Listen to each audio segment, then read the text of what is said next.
introduce me. Can you guys hear me? Yes, we can. Okay. Yes. Okay, perfect.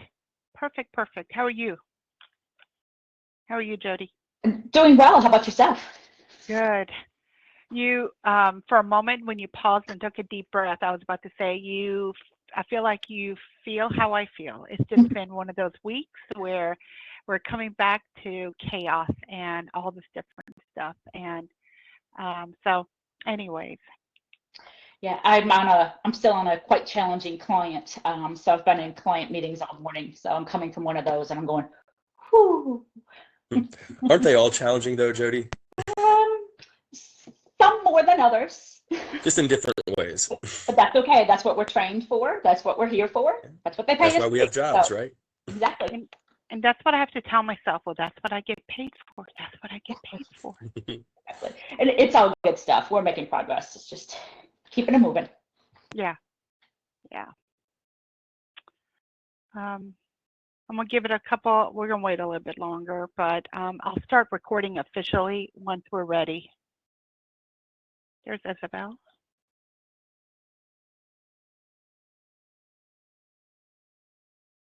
Hi. Hello. So me and Drew, and I think it was my fault or on my part, we were having some audio issues at the beginning. I'm like, no.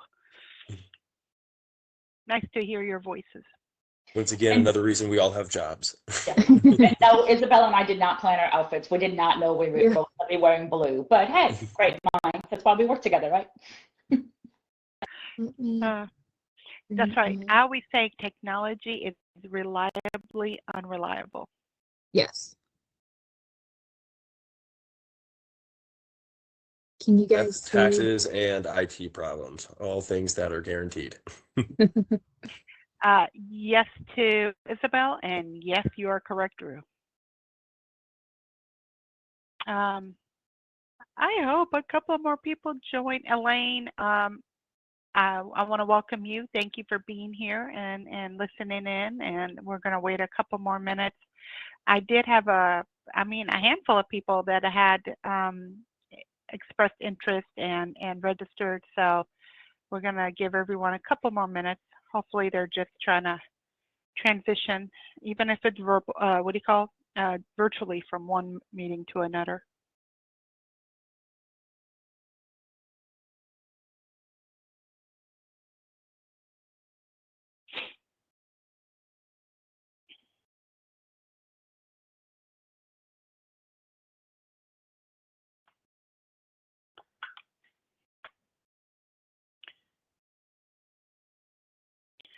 So just to make sure we're aligned, Isabel, I think Drew will kick off as a quick second, and welcome. He'll hand it over to you, Isabel, and then you and Jody do your planned event. And then at the end, my part won't take more than 5 minutes. And I'm hoping that we should be able to wrap up at least by like 12:55 or something to allow people to have a moment to take a breath before they go on to whatever else they have planned for the day.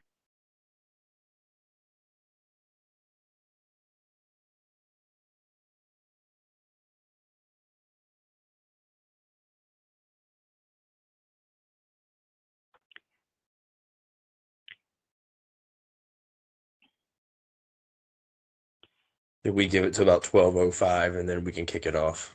Yes, Okay. sir. Sounds good. And I'll start recording at 12:05, and then you'll see the prompt, Drew, so you can kick off, and then I'm going to turn off my camera and be quiet. Sounds great. But I'll keep looking at the people joining to make sure I let them in.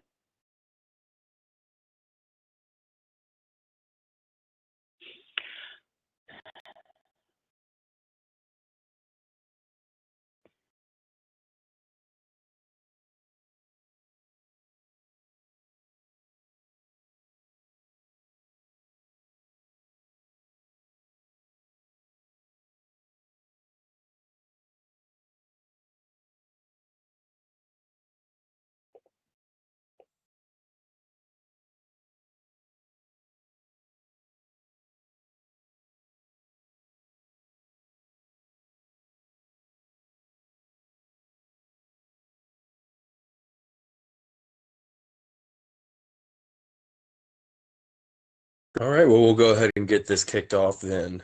And thank you for everyone for joining.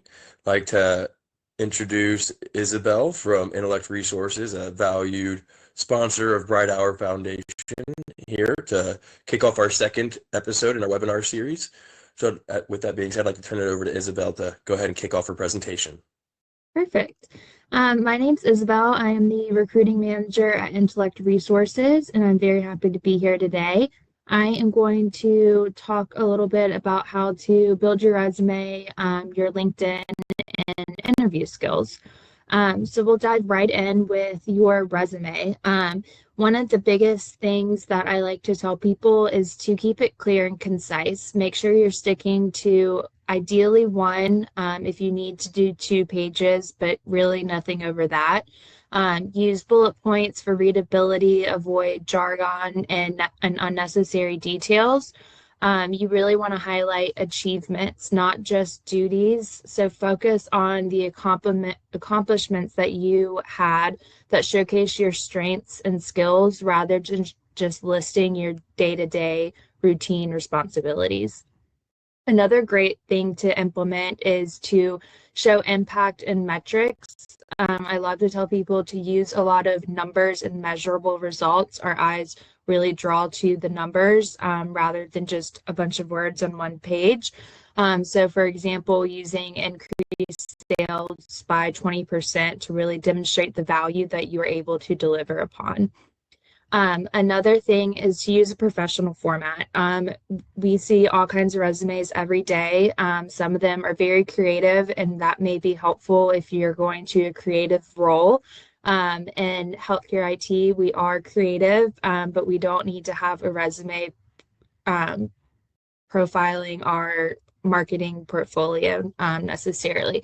So ensure consistent fonts, spacing, headings, and avoid the overly creative designs. And really avoid too many colors, anything like that. I like to tell people to just stick to black, navy font and white background. Also on resume, I know that most people here are either in graduate programs or finishing their undergraduate degree and entering the healthcare IT workforce. So really, you might not have a lot of working examples to use on your resumes. However, you can really incorporate your college work. So prioritize your education and relevant coursework. As I mentioned, since work experience may be limited, make your degree, GPA of strong, honors, and relevant coursework stand out. I would include academic projects that demonstrate practical skills and really try to incorporate that. Also, what you want to do is highlight internships and involvement. Putting Brighthour Foundation on your resume is a great example of that, but also any internships, volunteer work.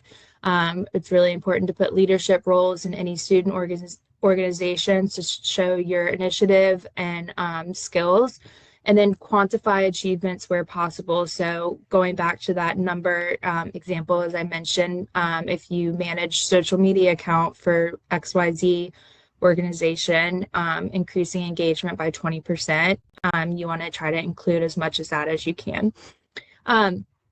I like to tell people to have a generic resume, but every time you apply for a different position, you need to tailor that resume for each role. A generic resume is great to start off with, but they don't necessarily work for every position. So customize your summary and skills to match the job description using their keywords and action verbs relevant to the position that they are advertising. Something else to really showcase is your skills and certifications. So I know in our last session, we talked about different certifications that are really sought after. So listing any technical skills, tools, and certifications that align with that target goal. For example, data and analysis tools, CRM platforms, and things like that. Before we move on from resumes, are there any questions right now? If there are any questions as I'm going through, just drop them in the chat and I'm happy to take a peek. So going right along from resume is obviously very important. You're going to submit that to every position. But something else that's just as equally as important is your LinkedIn. And LinkedIn, one tool that I will continue to use day in, day out. And it's a great way to make connections and to utilize those connections in your job search. You want to make sure that you have a, first and foremost, a professional photo, even if it's a friend that takes it on your iPhone. Have a clear background, don't have it be a selfie, dress professionally, things like that. That's really important. And then you want to craft a compelling headline. So go beyond the job title you're looking for and get creative with it. Include keywords, a value statement that reflects your expertise and goals. And for you guys, and specifically, create a statement that you are trying to achieve. So trying to achieve becoming a senior or a software analysis or something like that. Write a powerful summary. So tell your professional story. It may not be long yet, that's fine. It doesn't need to be long, but tell your professional story in a concise, engaging way. Highlight achievements, skills, and what makes you unique. This is where you can get really creative and capture an audience. And then, of course, you want to showcase your skills and endorsements. LinkedIn lets you list skills so that you are searchable for someone sitting in my seat as a recruiter. That's really important for you to pop up in my searches. You need to make sure that you have those skills listed. So also seek endorsements, whether that's from colleagues, which you may not have yet, but you can also seek endorsements from classmates that you might have worked on a capstone project with, for example, or professors or mentors, but that really boosts your credibility. And then try to add rich media and projects. So include presentations, articles that you wrote, project links to demonstrate your work and make your profile visually engaging. Make sure that all of your dates align with your resume. This is something that sounds silly, but is something that a lot of folks forget to update. And so when I'm looking at your resume, chances are 9 times out of 10, I'm going to look you up on LinkedIn, probably 10 times out of 10. And if I'm looking at your resume and I'm looking at your LinkedIn and they don't match, that's not a good sign. And that makes me question some things, and I don't know which one is to rely on. So that's kind of a deep dive into, or not a deep dive, but an overview on LinkedIn as well. And then diving into interviews. So one thing that also sounds silly, but some people don't always do, is research the company and role. Hopefully you've already done this considering that you've applied, but you might not have. So before every interview, I like to tell everyone that whether they're in the C-suite or they're just starting out or they're somewhere in the middle of their career, you really want to understand the organization's mission, their culture, and the specific requirements of the position so that you can tailor your answers. I go back to saying, hopefully you did this before you applied because you want to tailor your resume a little bit. But you also need to tailor your answers. Something else that you can do during this research is check out their LinkedIn. See if you have connections who work there or have previously worked there at the company, or you have mutual connections that you can connect with prior to the interview. Maybe I'm looking at Hospital A and I see that Jody is connected to somebody that works there. I can reach out to Jody and ask her if she could introduce me, or ask her what she knows about that, and that kind of helps you prepare. Another thing is to prepare a STAR stories. So that's the situation, task, action, result method to structure responses for the behavioral questions and really showcase your impact. That's really important. There's other methods to doing that, but that's really important for behavioral. You want to lay out the situation, what you were tasked to do, the action that you took, and the result. You can also practice common questions. This is something that, you practice. The more you practice, the better you get, the more comfortable you are. So rehearse answers for typical questions that you're always going to be asked. So tell me about yourself. Why do you want this role? Why do you see yourself here? Things like that. I like to tell people they can use Spark Hire. It's a free online one-way video where you can practice, record yourself. I hate looking at recordings of myself, but I've used it many times. It helps you go back and look and see, oh, I could have answered it a little better or become a little more confident in that.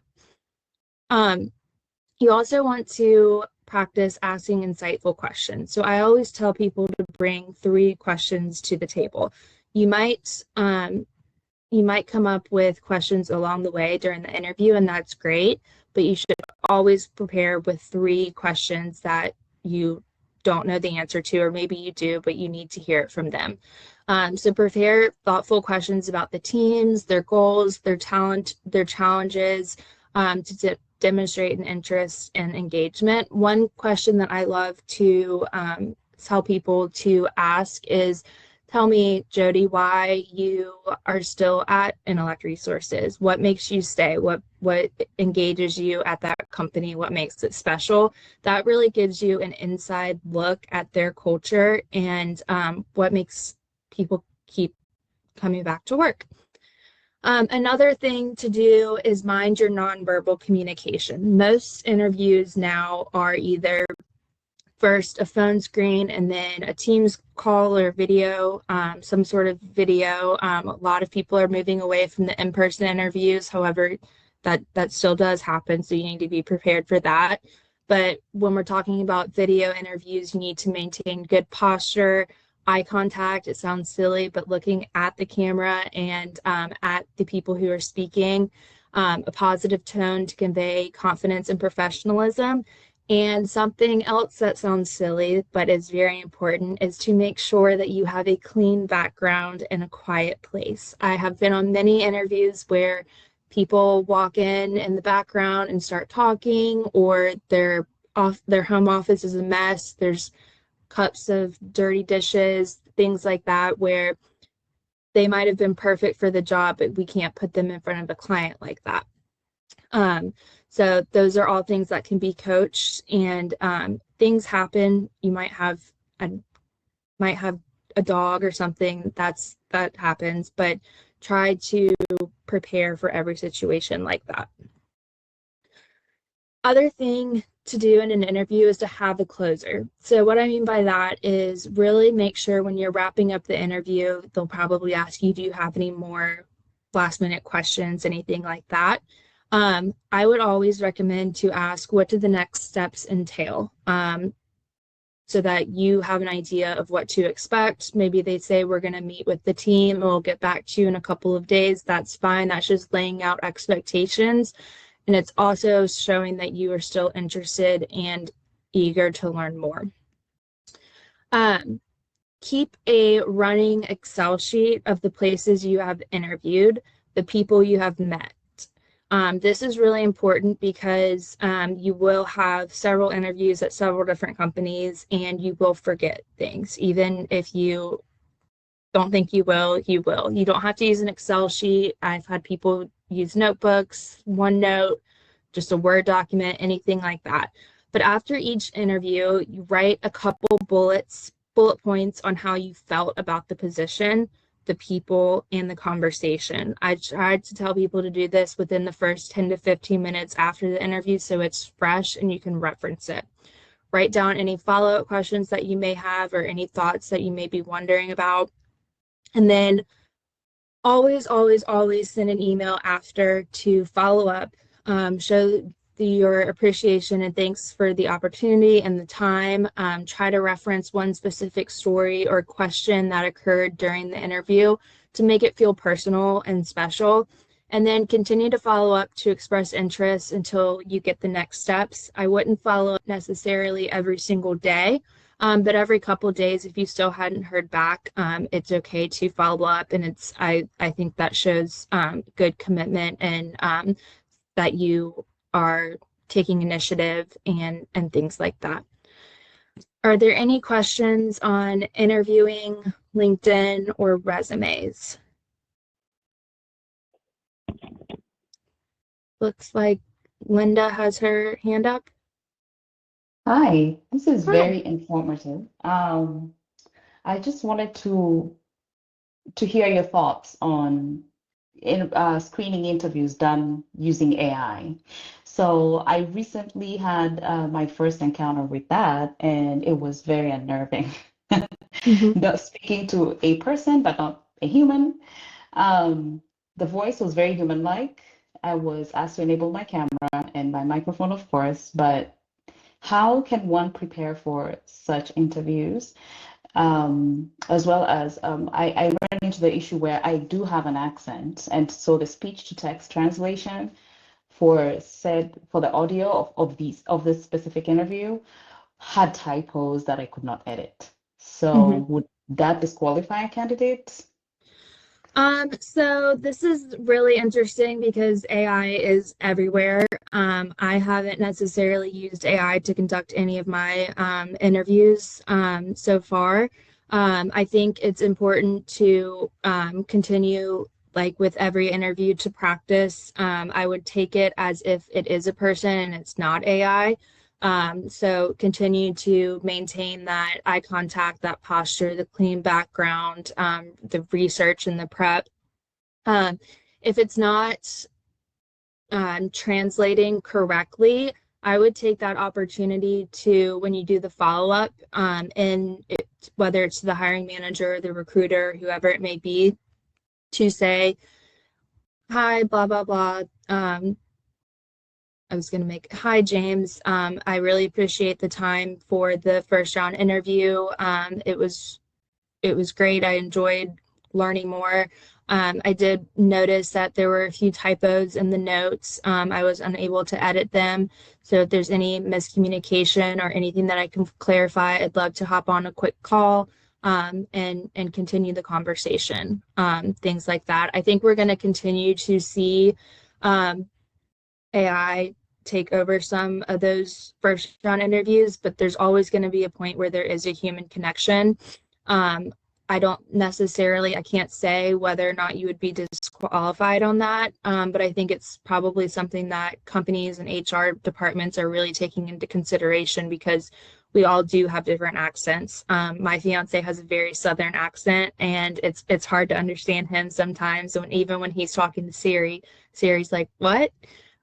So I think that's something that will continue to sharpen up, but I would just continue that human interaction and follow up with someone from that company.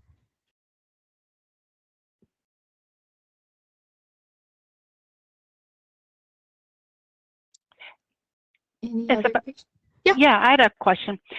First, to touch on what you just talked about in that example that Linda shared, it's almost a great excuse to reach out to that person again, to have a conversation point. So my question is, what is the right balance? I know you mentioned do the follow-up, right? And you said don't do it every day.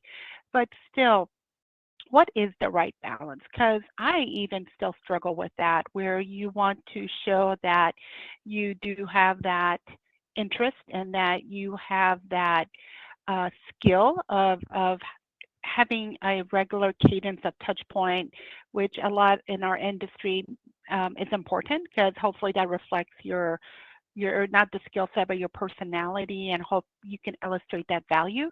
But again, I know in my mind there's a balance, but I would love your input on really what that balance ideally is when you're the candidate. So when you're the candidate, and I'm a very impatient person, so I like to, if I could, I would follow up with people multiple times a day, but that's just not realistic. I think that it's a safe bet to do every 2 to 3 days, and I would keep it at the longest 5 business days. But I think between 2 to 3 or 2 to 4 business days is a safe bet. I would also highly recommend that you try to send emails at different times of the day. So if you have your interview at 2 p.m. and you finish up at 3, I would send thank you that day. So say you send it at 4 p.m. on a Monday. Maybe on Wednesday, you send an email at 8 a.m. And then you still don't hear anything back. Maybe you do Friday at 11. Just to kind of, you're hitting their inbox at different days. Everyone has a different routine and a different schedule of when they're checking their inbox and things like that. So you don't want to hit the same time every time, just so that there's a difference in the flow, and hopefully you'd get a higher chance at getting a response. To add in another perspective as well, one other thing that you can do is during the interview process, when they give you a chance to ask some questions, is ask them what their timeline is to fill the role. So that can let you know if this is going to be an immediate need, or is this something that they're going to be taking 3 to 6 months to fill. A lot of that will also determine on how frequently you should reach out for updates. I think initially, Isabel hit the nail on the head. You want to follow up that day with a follow-up and a thank you email. 2 to 4 business days later is a good second follow-up. And then after that, I would say once a week is probably good for about 3 weeks. And if you don't hear anything after 3 weeks, then it might be time to taper down, or to at least send an email like, hey, I haven't heard from you. I'm still very interested in this role, but I will continue to pursue other opportunities until I hear from you. And that might elicit a response as well.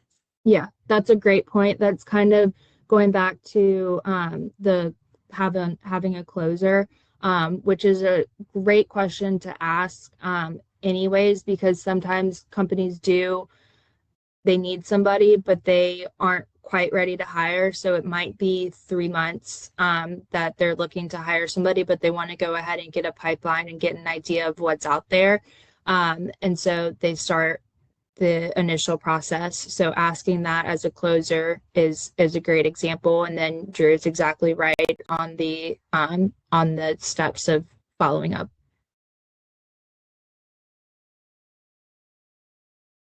Any other questions? All right. Well, I also have Jody Erickson on the line, and she is our IT project manager at Intellect Resources, and she has been in the healthcare IT world in some different positions over her career. So I thought I would bring her on and ask her a couple questions about her inspiration and her progression and some skills and some advice that she can lend to you all. So welcome, Jody. Thank you for joining. Thank you for having me. So we will start off. What inspired you to start a career in healthcare IT, and what was your first role? So I have actually been in healthcare, I'm going to date myself here, since the year 2000. So I've been around for a little while, and I've been in a variety of different roles over the years. But throughout that 25-year career, it's always involved IT in one way or another, whether it's directly in the IT department or in another department that worked directly with IT. So I've always been passionate about people and technology. So healthcare made sense because I could do both at the same time and fulfill that passion. You have to kind of figure out what really makes you happy. What do you want to do? What do you want to learn about? So my first role was actually as a nuclear medicine technologist back in the day. But for anybody that knows anything about that, that's using radioactivity to diagnose illnesses and treat people. So, but with that, you do a lot of imaging. It's part of radiology. So I was constantly with technology all day, every day. So I used to develop scanning protocols and different things for the different vendors. Some of the big name vendors out there actually have some of my work that they now sell for a lot of money. But eventually I got kind of burnt out a little bit. And so I moved over into the actual IT space and became project manager and applying all that I learned. And I found myself over the years becoming a subject matter expert because I was always looking for different ways that I could bring technology in to make it so that my team and I could better take care of our patients. How could we use technology to implement and make things more streamlined and more efficient and have better outcomes for our patients? So how did you navigate your career progression? Were there key decisions or a certain turning point that shaped your path? Definitely. So throughout the years, you never know what path is laying ahead of you. There's always opportunities that pop up. Sometimes I had a plan and I thought this is where I was going, and then something else popped up. So some of the things that kind of one turning point that really sticks in my mind was one that we can all relate to was when COVID happened. I was doing a lot with our IT system, but I was also still in patient care at that point. So had a foot in both worlds. And by the time we got through the worst of COVID, my body and my mind were kind of just burnt out. And I felt like I just wasn't able to give back to my patients the way that I wanted to when I'm directly in front of them. So I sat down and determined, what did I want my career ladder to look like? Sometimes the organizations have career ladders set up, but that wasn't quite what I wanted my career to look like. So I sat down and mapped that out and really figured out, what do I really enjoy doing? Going back to that foundational stuff. What do I like to do today? And what career allows me to do that? I didn't want to leave healthcare. I just didn't want to be patient facing anymore. I knew a lot of different people in IT, and I realized that I liked being able to work with all the different teams and bring them together to make something new happen. So project management made perfect sense. So at that point, I'd already gotten my master's in healthcare. I'd already had my bachelor's. So I went back and did a postgraduate program and in project management, and then sat for the project management for the PMP, and then moved over into that realm. I did that at my former employer for a while, and then eventually joined our team at Intellect Resources. I decided to leave the actual corporate healthcare system itself and go out into independent where I can work with a variety of different organizations to help bring this to fruition. Definitely. And I know I saw a lot of that patient care being burned out and people moving into IT definitely during COVID, but kind of all throughout their careers, whether they've bedside or anything like that. Yeah. What skills or experiences do you think were most critical for advancing in healthcare IT? I think you really need to become a technical expert in whatever it is that you're going to specialize in. IT is a big world. There's a lot of different things. So you need to figure out, again, going back to that passion, what do you really enjoy? And you need to really study that and become an expert in that so that you can talk the talk and you understand what to do, but also being able to explain that to others. So if you get a position and you're on the phone with an end user, or you're standing there talking to somebody, you can explain to them how to use that technology, how to put it into plain language, because you are the expert. You're going to build those relationships, and you want to build those relationships with all the different people that are using your products, because that's where your career goals are going to, or your opportunities are going to come from. People are going to remember that you took the time, 2 minutes, to explain to them why this works and how it's going to better their lives. And they're going to trust you and come to you. And that a lot of times opens up doors, or they can become those people, going back to what you were talking about on your LinkedIn, that can help give you recommendations and things like that, because they've actually witnessed your skill set. And so it can help to build that. So when you go after the next jobs, you now have all these great recommendations in there that are real world experiences, and you're not trying to pull those in at the last minute. Absolutely. If you could give one piece of advice to someone who's just entering the healthcare IT workforce, what would it be? So over the years, I've had students study under me for a variety of different roles. So one of the things I always tell everybody is to stay curious and keep learning. Never stop learning. Education and knowledge is something nobody can ever take away from you. You can lose your car, your house, whatever, but they can never take that knowledge that you have and that passion that you get from that. So in healthcare, especially, regulations and technologies change all the time. So you constantly have to be learning. What you learned 2 years ago is different today.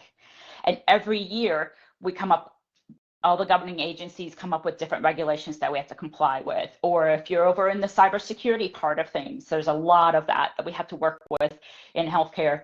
That is constantly evolving as the threats keep evolving. So you always have to be learning, constantly learning.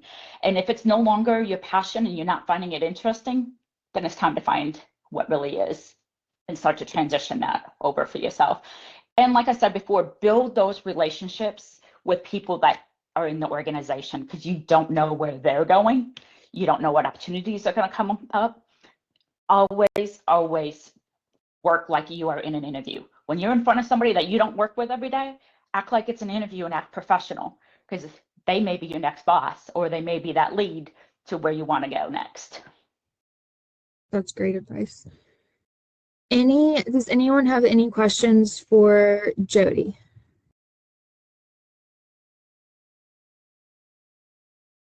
Okay.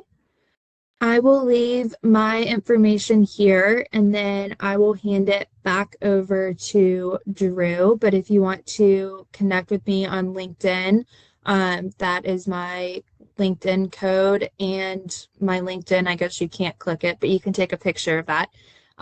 And that is my email address. If you have any questions or need advice, please don't hesitate to reach out to me. I do this every day. So I have lots to share. Perfect. Thank you so much, Isabel. As you mentioned, a lot of great information here. We really appreciate both of you guys taking the time today to share your knowledge and wisdom with everybody here. It's hugely beneficial. Once again, I highly recommend taking notes. We will also be sending notes out after this as well for everybody. A lot of information from people that spend their careers in healthcare IT and helping place other people. So I'll turn it over to Seppi now to just do a couple highlights on the Brighthour Foundation, and hopefully we can give you back a couple minutes in your day. Absolutely. Thank you, Drew. Thank you, Isabel. Thank you, Jody. I really appreciate your insights. I took some notes as well. It doesn't matter where you are in your journey for your career. This information is so important. And these are things that if you're not always doing it, and I'm hoping not everyone is always doing it, right? That you will kind of overlook some simple steps that can make your own life easier and your experience. Two nuggets of information that I pulled away from a foundation perspective that I wanted to share was the tip that was shared from Isabel to keep your LinkedIn profile up to speed, up to date as well. I understand that we customize resumes to represent the job of that specific job of interest, but overall, your LinkedIn needs to be accurate and representative as well. And she mentioned endorsements. That is one thing the foundation can bring for you, is we are a community where we can support each other. So if you're ever in need of endorsements, of recommendations, of stuff that we can easily support each other and support our students, please let me know. And we are here to help you and support you throughout this journey.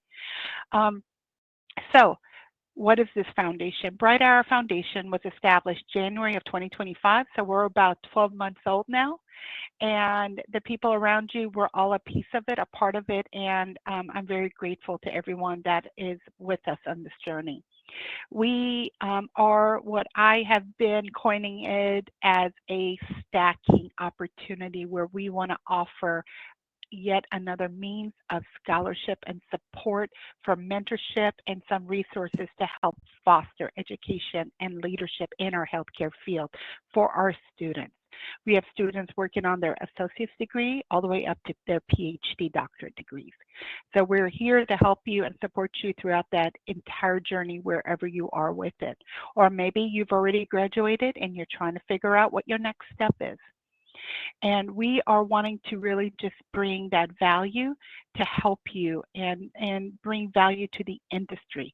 We all have different roles and experiences, and I'm hoping together we can help each other and help where we are going with our industry. And you can support us in a lot of different ways. If you can, join our group, follow our LinkedIn page, and stay up to speed on what is going on. If you have ideas of how we can support each other, our students and our fellow professionals, please reach out to me and suggest that. So we are looking for donors, and sponsors, because that is ultimately what funds our scholarships. And 100% of everything we're getting is going towards scholarships. We want to help build our workforce and bring out skilled professionals into the industry, and so that the hiring individuals know that we are expressing this interest and representing these candidates in that fashion.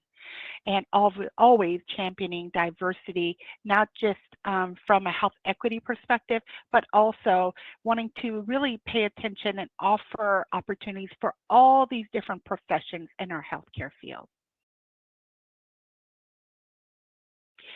If you know anyone, your biggest way to support us is by sharing this information with your other colleagues, professionals, vendor partners, anyone you know.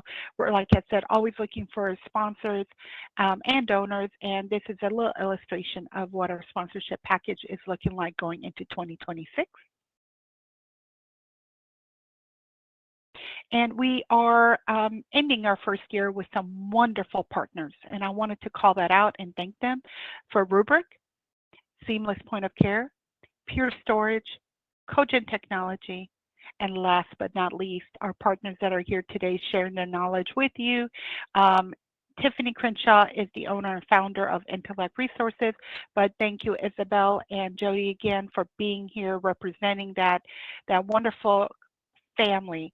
They are the ones that got me into healthcare IT back in 2004 and opened that opportunity and that just knowledge for me that I will be eternally grateful. And again, I hope if you can click on this, Isabel, it is our winners for the scholarships of 2025. It's just a 30-second video that I wanted to highlight them.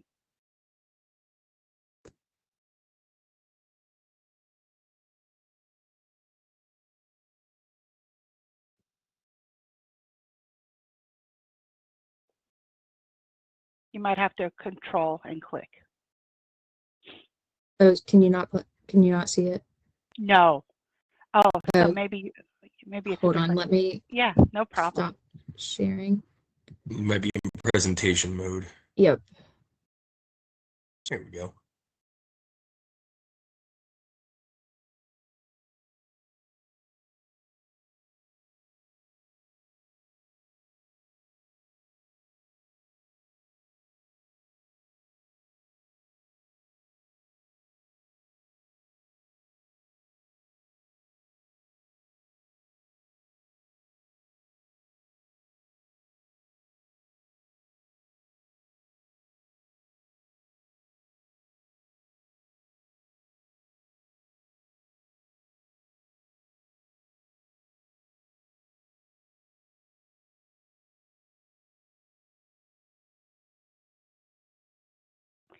So just wanted to share that because they were our inaugural 5 recipients, and it's because of everything we're all doing together. So I did want to kind of end on that note of celebratory news and looking forward to what 2026 will bring for the foundation and also for each and every one of you.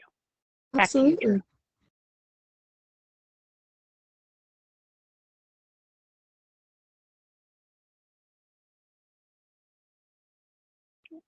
Fantastic. Well, thank you everybody again for your time and participation. We will send out a meeting notes about this as well, and we can also get recordings or transcripts if requested. So as always, if you ever need anything, please feel free to reach out to any of us. We're here to help empower each of you and hopefully grow your career in healthcare technology. Hope everyone has a great rest of your afternoon. And happy holidays. Thank you, everybody. Thanks, everyone. Bye. Bye.